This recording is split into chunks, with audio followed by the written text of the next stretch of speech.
Antes de comenzar, permíteme unos segundos de silencio compartido, porque en este espacio no buscamos ruido, buscamos calma, buscamos profundidad, buscamos pensamiento. Bienvenido a los archivos de Anacrolibrum, un lugar donde la ciencia, el misterio y la filosofía se narran lentamente, como si cada idea fuera una estrella, encendiéndose con suavidad en la oscuridad.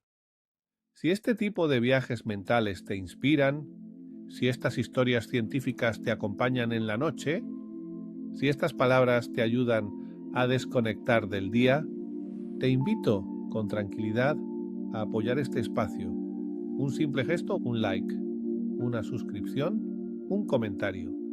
Pequeñas acciones que ayudan a que este refugio siga existiendo. Y si además de estos relatos nocturnos, te interesa comprender el presente, explorar el impacto real de la inteligencia artificial, la tecnología y el futuro que estamos construyendo, entonces te invito también a descubrir mi otro canal, Anacrolibrum, un espacio más activo, más analítico, más conectado con la actualidad, pero nacido de la misma curiosidad profunda. Aquí, en los archivos, descansamos la mente. Allí, en Anacrolibrum, la despertamos. Ahora sí, respira despacio, deja atrás el ruido del mundo y acompáñame, una vez más, hacia los paisajes invisibles del universo. Imagina que esta noche, mientras escuchas estas palabras, no estás simplemente tumbado en tu cama. Imagina que flotas, no en el aire, no en el espacio, sino en algo mucho más profundo, flotando en la propia estructura del universo. Durante miles de años, los seres humanos creyeron que el espacio era un escenario rígido, un fondo inmóvil donde ocurrían las cosas, como un teatro cósmico donde estrellas, planetas y galaxias representaban su obra. Pero esa idea era solo una ilusión cómoda, porque el espacio no es un escenario y el tiempo no es un reloj universal. Ambos son algo mucho más extraño. Ambos forman una única cosa, el espacio-tiempo, y comprender eso cambió para siempre nuestra comprensión de la realidad. Durante siglos la física de Newton funcionó casi a la perfección. La gravedad era una fuerza invisible que atraía los objetos entre sí. La manzana caía, la luna orbitaba, los planetas seguían sus trayectorias. Todo parecía encajar. Hasta que empezaron a aparecer pequeñas grietas, desajustes diminutos en la órbita de Mercurio, fenómenos que no podían explicarse del todo, comportamientos de la luz que desafiaban la lógica clásica. Fue entonces cuando apareció una mente que no aceptaba los límites del pensamiento tradicional, Albert Einstein, un joven físico que no se conformaba con calcular, quería entender, visualizar, reimaginar. Einstein no veía el universo como una máquina, lo veía como una estructura viva, flexible, maleable, y en 1915 presentó al mundo una de las teorías más profundas jamás concebidas, la teoría de la relatividad general. La idea central era desconcertante. La gravedad no es una fuerza. La gravedad es geometría. La masa y la energía deforman el espacio-tiempo. Y esa deformación guía el movimiento de todo lo demás. No caes porque la Tierra te atraiga, caes porque estás siguiendo la curva del espacio-tiempo que la Tierra ha creado a tu alrededor, como una canica rodando por una sábana hundida, solo que esa sábana es la estructura misma del universo. Y esa estructura no es plana, es curva. Aquí es donde entra un concepto profundamente bello y contraintuitivo: la geometría no euclidiana. Durante más de 2000 años, la geometría de Euclides había dominado nuestra visión del espacio. líneas rectas, paralelas que nunca se cruzan, triángulos cuyos ángulos suman exactamente 180 grados. Pero en un espacio curvado, esas reglas dejan de cumplirse. En un universo curvo, las líneas paralelas pueden encontrarse. Los triángulos pueden tener más o menos de 180 grados. El valor de pi puede variar según la curvatura. No estamos hablando de teorías abstractas, estamos hablando del tejido real del cosmos. El matemático Bernhard Riemann ya había desarrollado esta geometría en el siglo XIX, sin saber que décadas después se convertiría en el lenguaje matemático del universo mismo. Einstein tomó esas herramientas y las convirtió en una descripción de la realidad. El espacio ya no era un contenedor vacío, era una entidad dinámica, elástica, capaz de doblarse, estirarse y retorcerse. Y el tiempo ya no fluía igual para todos. En la relatividad general, espacio y tiempo dejan de ser entidades separadas. Son inseparables. Cada segundo que pasa está ligado a tu posición en el espacio, a tu velocidad, a la intensidad del campo gravitatorio que te rodea. Cerca de una estrella masiva, el tiempo fluye más lento. Cerca de un agujero negro, casi se detiene. Para un viajero que se acerca a su horizonte de sucesos, el universo exterior podría acelerar hasta el fin de los tiempos. El tiempo deja de ser universal, se vuelve personal, relativo, y entonces surge una pregunta inquietante. Si el espacio-tiempo puede curvarse, ¿puede también plegarse? Y aquí comenzamos a rozar los límites de la realidad conocida. Porque las ecuaciones de Einstein permiten soluciones extraordinarias, soluciones que describen estructuras que no hemos observado, pero que no están prohibidas por las leyes de la física. Una de esas soluciones es profundamente fascinante. Los agujeros de gusano, puentes en el tejido del espacio-tiempo, atajos cósmicos que conectarían dos regiones lejanas del universo, o incluso dos momentos distintos del tiempo. La idea surge matemáticamente cuando se estudia una solución concreta a las ecuaciones de Einstein, el puente Einstein-Rosen, un túnel teórico que conecta dos puntos del espacio-tiempo mediante una garganta geométrica. En el papel, funciona. En las ecuaciones, existe. Pero en la realidad presenta problemas casi imposibles, porque estos puentes colapsan demasiado rápido. Se cierran antes de que incluso la luz pueda atravesarlos. Son inestables, efímeros, como burbujas cuánticas en la estructura del universo. Aún así, la idea de los agujeros de gusano no murió. Al contrario, se volvió aún más inquietante, porque algunas versiones teóricas describen algo distinto. Agujeros de gusano atravesables, estructuras estables, sin horizonte de sucesos, sin singularidad mortal en el centro. Puentes que podrían, en principio, permitir el paso de materia, información o incluso conciencia. Pero para que existan, requieren algo profundamente extraño, algo que nunca hemos observado directamente. Materia exótica, una forma de energía con masa negativa, capaz de ejercer presión hacia afuera, una sustancia que repelería en lugar de atraer, que sostendría la garganta del agujero de gusano abierta contra su propio colapso gravitatorio. Una forma de antigravedad, no magia, no ciencia ficción, sino una consecuencia directa de las ecuaciones, pero extremadamente incómoda para nuestra comprensión actual del universo. Y aquí la historia se vuelve más oscura, porque si los agujeros de gusano estables existieran, no solo permitirían viajar grandes distancias en el espacio, permitirían algo mucho más peligroso: viajar en el tiempo. Las propias ecuaciones de la relatividad general admiten soluciones con curvas temporales cerradas, trayectorias que permitirían a un objeto regresar a su propio pasado, y eso abre la puerta a las paradojas.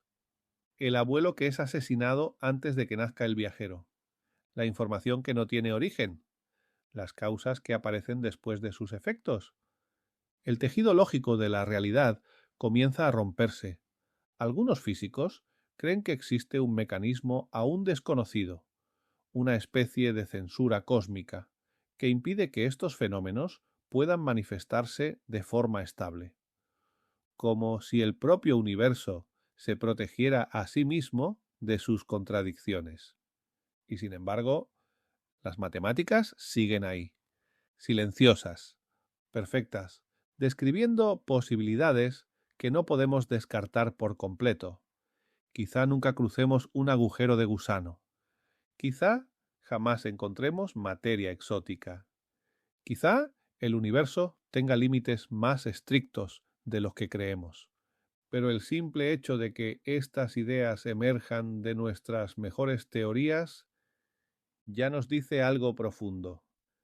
Nos dice que la realidad es mucho más flexible de lo que nuestra intuición permite, que el universo no está obligado a ser simple, que bajo la superficie cotidiana existen estructuras que desafían toda lógica humana.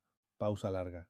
Y mientras tú escuchas esto, tu cuerpo permanece inmóvil, tu respiración se vuelve lenta, constante, pero tu mente acaba de viajar miles de millones de años luz, ha atravesado geometrías imposibles, ha rozado los límites del tiempo, y esto es solo el comienzo.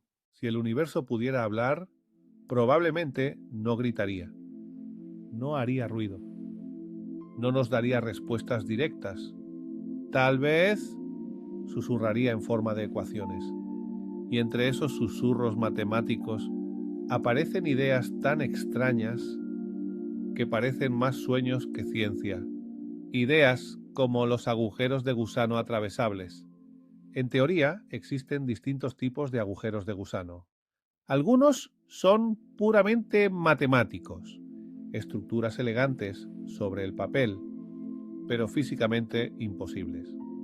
Otros, en cambio, son soluciones que cumplen con casi todas las reglas conocidas de la relatividad general. No son magia, no son fantasía, son consecuencias lógicas de nuestras mejores ecuaciones. Uno de los más conocidos es el llamado agujero de gusano tipo Morris-Thorne, propuesto en los años 80 por los físicos Kip Thorne y Michael Morris. Su objetivo no era escribir ciencia ficción, era mucho más ambicioso. Querían responder a una pregunta muy concreta. ¿Sería posible, según la física conocida, construir un agujero de gusano estable y atravesable? La respuesta fue inquietante. Sí, pero a un precio extremadamente alto. Para que un agujero de gusano sea estable, su estructura necesita resistir una presión colosal. La gravedad intenta cerrarlo, como si el propio universo tratara de sellar la herida en su tejido. Para mantener esa garganta abierta, se necesita presión hacia afuera.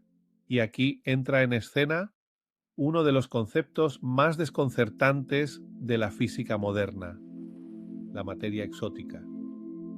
No hablamos de algo brillante, ni de algo misterioso en apariencia.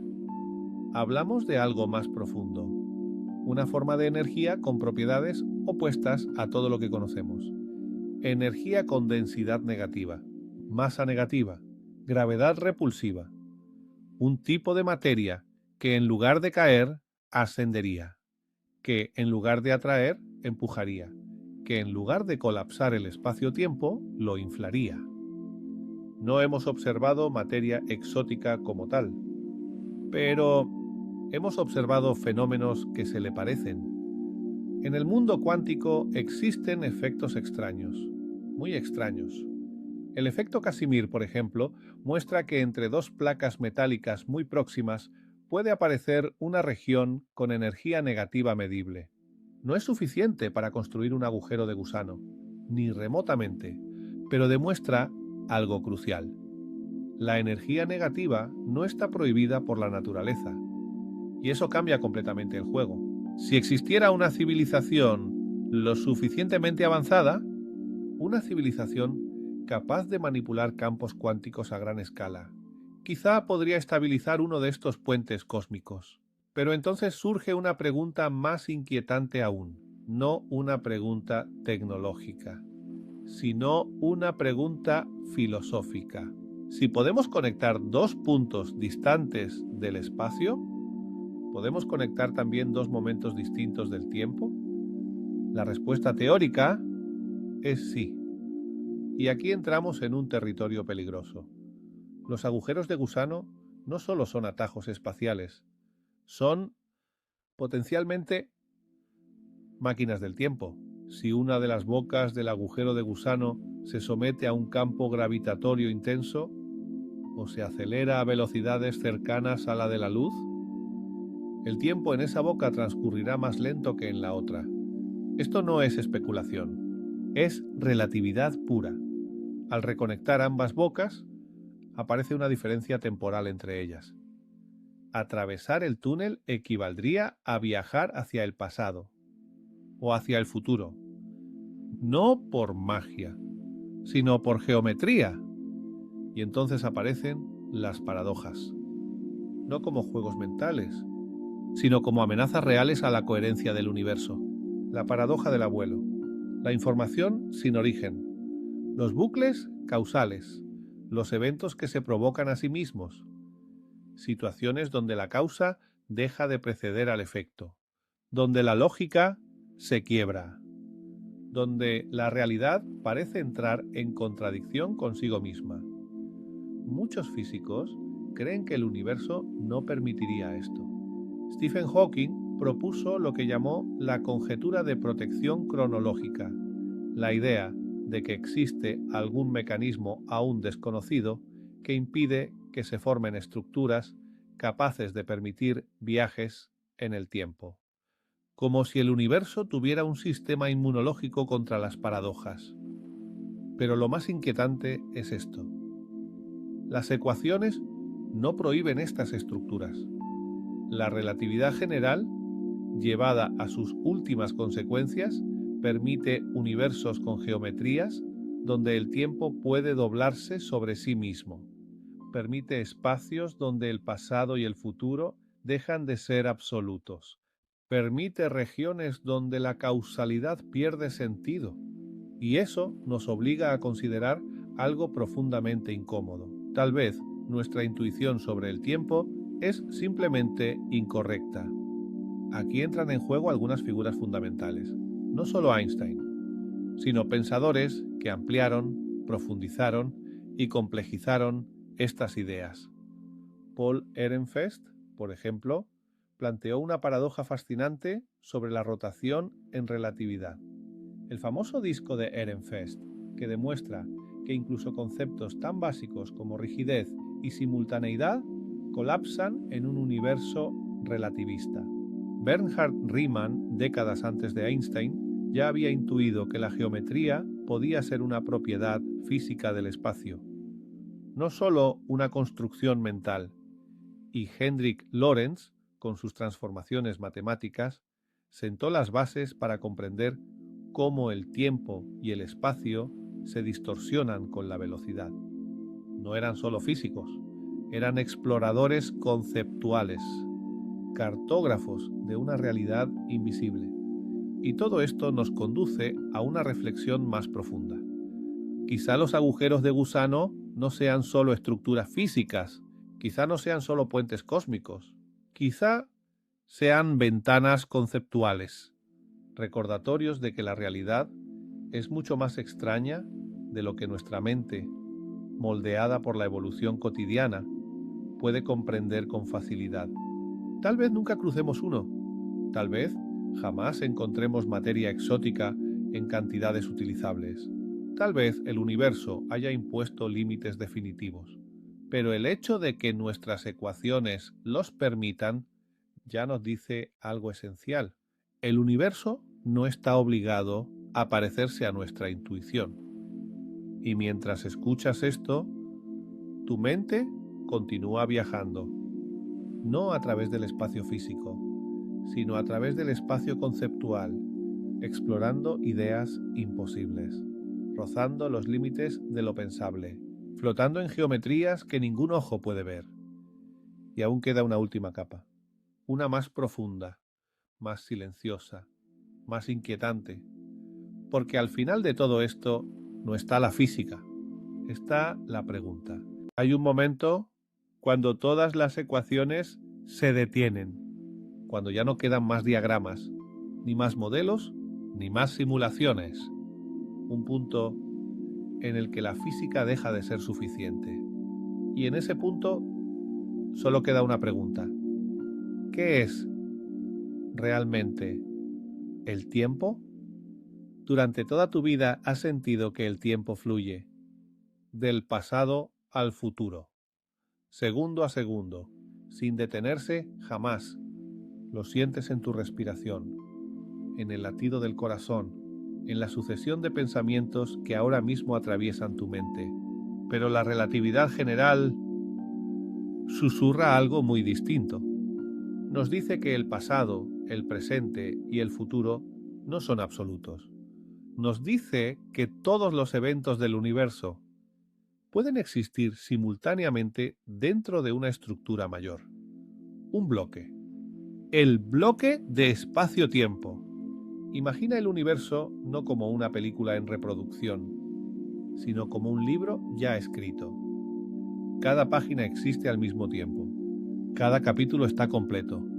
Cada línea ya está ahí. Tu nacimiento, tu infancia, este instante, mañana, dentro de 10 años. No como posibilidades, sino como regiones distintas de una misma estructura cuatridimensional. Según esta visión, el tiempo no fluye. Somos nosotros quienes nos movemos a través de él, como una conciencia que avanza por un paisaje ya existente. Esto no es misticismo, es una interpretación legítima derivada de la relatividad. Muchos físicos la toman muy en serio, porque cuando observas las ecuaciones, no hay ninguna parte que diga, ahora es el presente. El universo físico no distingue entre ayer y mañana. Esa distinción parece surgir solo dentro de la mente consciente, y eso nos lleva a una idea profundamente inquietante. Tal vez el fluir del tiempo no sea una propiedad del universo, tal vez sea una propiedad de la conciencia. Quizá no somos viajeros moviéndonos por el tiempo, quizá somos una especie de linterna, una luz que ilumina una pequeña sección del bloque del espacio-tiempo y que crea la ilusión de movimiento al desplazarse. El pasado sería simplemente la región que ya hemos iluminado. El futuro, la región que aún no hemos alcanzado. Todo existe, pero solo una franja es experimentada, el ahora. Y aquí, curiosamente, la física más avanzada comienza a rozar preguntas que durante milenios pertenecieron a la filosofía e incluso a la espiritualidad. ¿Qué es la identidad? ¿Somos un proceso o una estructura? ¿Existe realmente el libre albedrío si el futuro ya está contenido en la geometría del universo? ¿O somos más bien lectores que descubren una historia que ya estaba escrita? Nadie tiene respuestas definitivas, ni siquiera los físicos más brillantes, y quizá eso sea apropiado, porque tal vez el universo no esté diseñado para ser completamente comprendido. Tal vez nuestra conciencia sea solo una herramienta limitada, tratando de abarcar una realidad infinitamente más rica, como una gota intentando comprender el océano, como una nota intentando comprender la sinfonía entera. Cuando Einstein hablaba de estas cosas en privado, utilizaba palabras muy distintas a las de sus artículos científicos. Decía que el tiempo era una ilusión persistente, que la separación entre pasado, presente y futuro, aunque poderosa psicológicamente, no tenía un significado profundo para la física. Y sin embargo, seguimos viviendo dentro de esa ilusión, porque es la única forma que tiene nuestra mente de experimentar la realidad. Tal vez los agujeros de gusano nunca sean atravesados. Tal vez el viaje en el tiempo jamás sea posible. Tal vez la materia exótica sea solo una rareza matemática. Pero incluso si eso fuera cierto, todo este viaje conceptual ya ha cumplido su propósito, porque ha demostrado algo esencial, que la realidad es más vasta que nuestras certezas, que bajo lo cotidiano existe una estructura invisible, que lo que creemos sólido, el tiempo, el espacio, la causalidad, puede ser más flexible de lo que jamás imaginamos. Y ahora, mientras tu respiración se hace más profunda, más lenta, más tranquila, tal vez puedas permitirte una idea final, no como verdad científica, sino como pensamiento suave. Quizá no estamos perdidos en un universo frío. Quizá somos parte de su propio proceso de comprensión. Pequeñas regiones donde el cosmos se vuelve consciente de sí mismo. Quizá cuando piensas, el universo piensa. Quizá cuando sueñas, el universo explora sus propias posibilidades. Y quizá, solo quizá, el misterio no esté ahí fuera, en los agujeros de gusano o en la curvatura del espacio. Quizá el verdadero misterio es que exista algo capaz de contemplarlos, tu mente, y así, entre ecuaciones invisibles, geometrías imposibles y preguntas sin respuesta, terminamos este viaje por los pliegues más profundos del universo, no con certezas, sino con asombro, no con conclusiones, sino con calma, porque a veces comprender no significa dominar. A veces comprender significa simplemente aceptar la belleza del misterio. Buenas noches, y que tu mente viaje libre por los paisajes infinitos del cosmos.